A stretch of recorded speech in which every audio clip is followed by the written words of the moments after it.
Autism শনাক্তকরণ শিবির শুরু হলো হুগলিতে। প্রতি বৃহস্পতিবার এই শিবির হবে।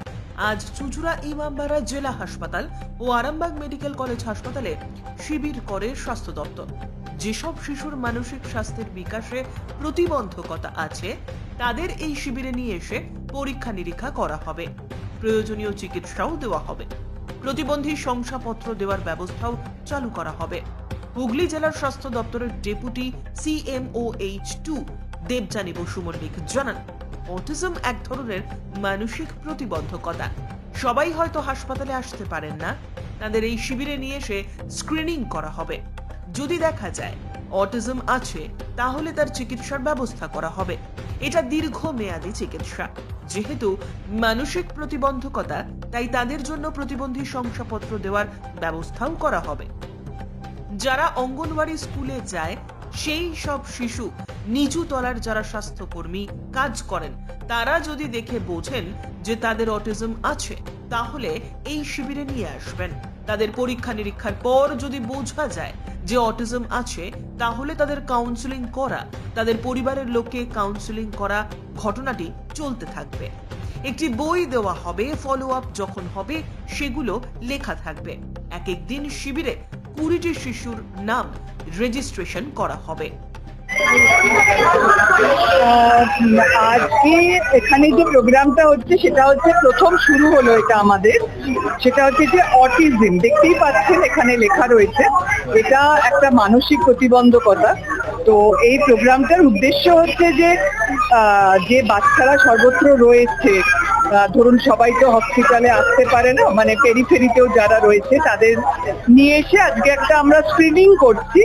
স্ক্রিনিং করে যদি অটিজম ডায়াগনোসিস হয় তখন তাদের আমরা আমাদের পরিষেবার আওতায় নিয়ে এসে তাদের মানে দীর্ঘদিনের যে চিকিৎসা সেইগুলো দেওয়া, এবং তাদের যে এটা তো একটা মানসিক প্রতিবন্ধকতা যেটা আমি আগেই বললাম, তার জন্য তাদের জন্য সার্টিফিকেট ইস্যু করা, সেই কাজগুলো আমাদের শুরু হয়েছে।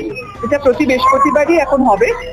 দুটো জায়গায় আমাদের শুরু হচ্ছে, ডিস্ট্রিক্ট হসপিটাল আর আরামবাগ মেডিকেল কলেজে এটা আমাদের শুরু হচ্ছে। এটা এখন প্রত্যেক বৃহস্পতিবারই চলছে।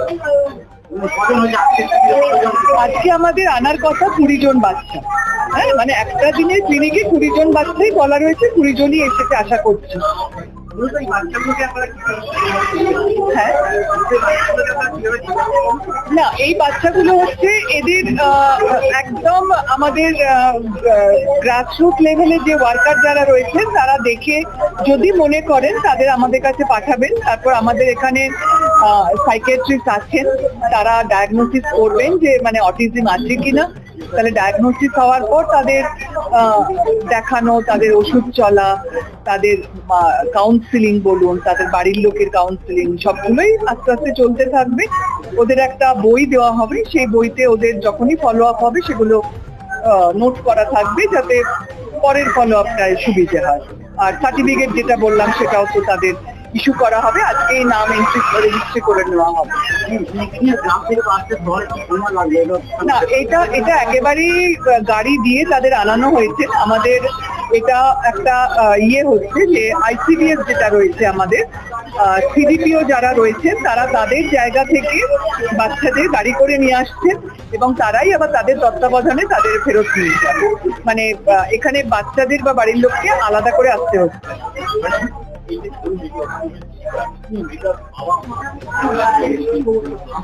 একদম শিশু অবস্থায় বোঝা যাবে।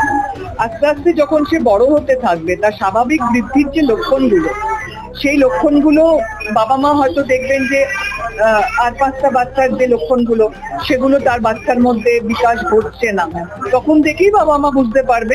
এবং এর জন্য সচেতনতামূলক প্রচার, ধরুন ব্যানার, পোস্টার, এগুলোও আমরা দিতে শুরু করেছি যাতে তারা বাড়িতে বুঝতে পারেন তাড়াতাড়ি। এটা ওইভাবে এক কথায় ওরকম ভাবে বলা যাবে না। আমরা বলি না যে ডেভেলপমেন্টাল মাইলস্টোন, মানে বিভিন্ন বয়সে যা যা জিনিস বিকাশ হওয়ার কথা সেইগুলো হবে না, দেরি হবে, বা এইগুলো দিয়েই বাড়ির লোক আস্তে আস্তে বুঝতে পারবে। না না, সেরকম কোনো।